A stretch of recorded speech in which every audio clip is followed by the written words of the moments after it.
आज प्रधानमंत्री जी के इस मंच से प्रधानमंत्री जी के सामने प्रधानमंत्री जी के ही शब्दों को दोहराते हुए आप लोगों को विश्वास दिलाना चाहता हूं कि जब तक हमारे देश के प्रधानमंत्री आदरणीय नरेंद्र मोदी जी हैं, तब तक ना देश में संविधान को कोई खतरा है, ना आरक्षण को कोई खतरा है।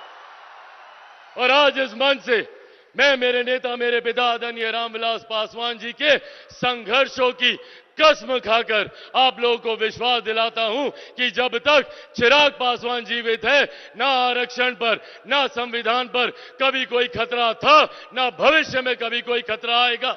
ये वादा आप लोगों से करके जाता हूं। क्या आरक्षण लोगों का हक खा रहा है? क्या आरक्षण का फायदा पिछड़ा वर्ग उठा रहा है और आम लोगों को मेहनत के बावजूद भी फल नहीं मिल पा रहा है? क्या आरक्षण खैरात में मिला है? ऐसे कई बड़े सवाल खड़े होते हैं और 21 अगस्त को एक मुहिम चलाई जाती है दिल्ली के जंतर मंतर से आरक्षण हटाओ की। मांग की जाती है कि आरक्षण को हटाया जाना चाहिए, लेकिन भारतीय जनता पार्टी आरक्षण हटाओ की जगह आरक्षण में बदलाव करो, आरक्षण में सुधार करो जैसे शब्दों का इस्तेमाल करती है। तो क्या दिल्ली के जंतर मंतर पर जो भी हो रहा है, इसके पीछे भारतीय जनता पार्टी की साजिश है? क्या बीजेपी के इशारों पर आरक्षण के मुद्दे को तूल दिया जा रहा है?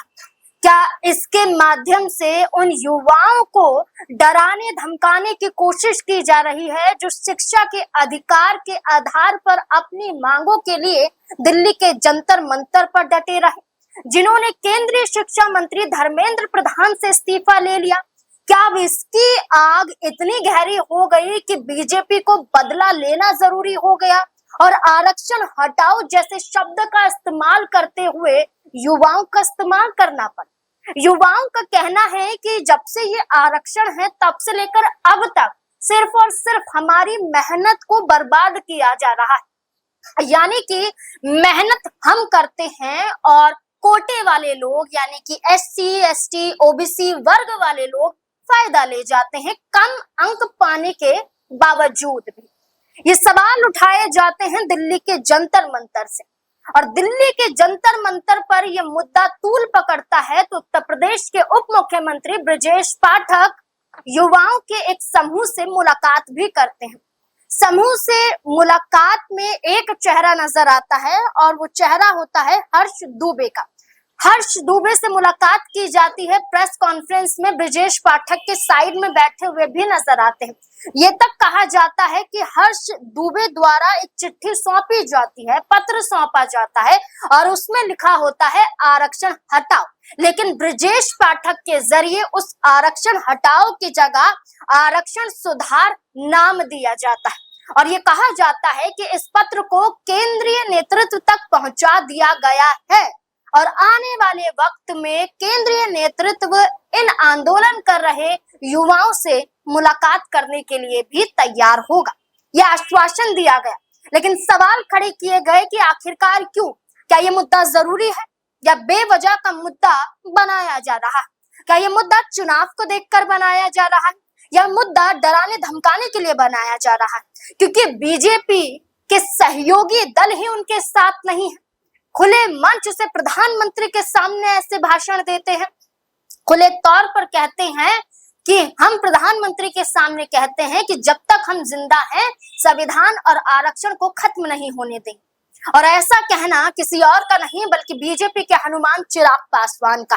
खुद उन्होंने सोशल मीडिया पोस्ट के माध्यम से अपना पुराना वीडियो साझा किया 2020 का, और इस वीडियो को साझा करते हुए चाहे वो संसद के अंदर का हो चाहे वो किसी मंच पर भाषण का, उन्होंने खुले तौर पर कहा है कि आरक्षण खैरात नहीं बल्कि संविधान के अनुसार दिया गया अधिकार है और ये अधिकार सिर्फ छोटी चीज यानी कि आप शिक्षा से जोड़ कर ना देखिए बल्कि देश भर में किस तरह से पिछड़े वर्गों के साथ व्यवहार किया जाता है, इसे जोड़कर देखा जाए तो आरक्षण कितना बड़ा हथियार है इन वर्गों के लिए, ये आप सोच भी नहीं सकते।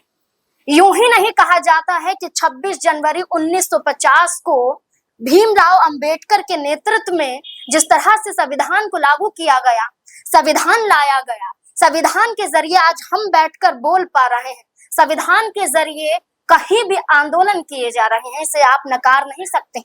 इसी वजह से ये कहा जा रहा है कि सवाल खड़े करने से पहले 10 बार जांच तो लेना चाहिए। ये आरक्षण सिर्फ एक रोटी में से थोड़ा बहुत टुकड़ा है जो उन वर्गों को दिया जा रहा है जो लंबे समय से बराबरी का हक चाहते हैं। बराबर करने के लिए आरक्षण लाया गया, किसी का हक मारने के लिए नहीं। अब इस कड़ी में चिराग पासवान जहां खुलकर ये कहते हैं कि संवैधानिक अधिकार, जब तक मैं जिंदा हूं संविधान को खतरे में नहीं आने दूंगा, आरक्षण को खत्म नहीं होने दूंगा, ये डंके की चोट पर वो तब भी कह रहे थे और आज भी कह रहे हैं। और ऐसी ही बात आजाद समाज पार्टी के मुखिया चंद्रशेखर आजाद भी दोहराते हुए नजर आते हैं। वो खुद बयान देते हैं, सोशल मीडिया पर पोस्ट भी करते हैं और इसमें वो कहते हुए नजर आते हैं कि आरक्षण खैरात नहीं, संविधान द्वारा दिया गया प्रतिनिधित्व का अधिकार, इन सबका अधिकार है आरक्षण पाने का, जो वंचित हैं, जो पिछड़े वर्ग से आते हैं, जिन्हें नीचा समझा जाता है आपकी भाषा में। अब ऐसे में चंद्रशेखर आजाद खुलकर आरक्षण को हटाने के खिलाफ है, आरक्षण में सुधार करने के खिलाफ है। ऐसे ही चिराग पासवान भी आरक्षण हटाने और सुधार करने के खिलाफ है। ऐसे ही रामदास अठावले खुलकर कहते हैं कि आरक्षण हटाया तो हंगामा हो जाएगा, बवाल हो जाएगा, सड़कों पर आना पड़ जाएगा।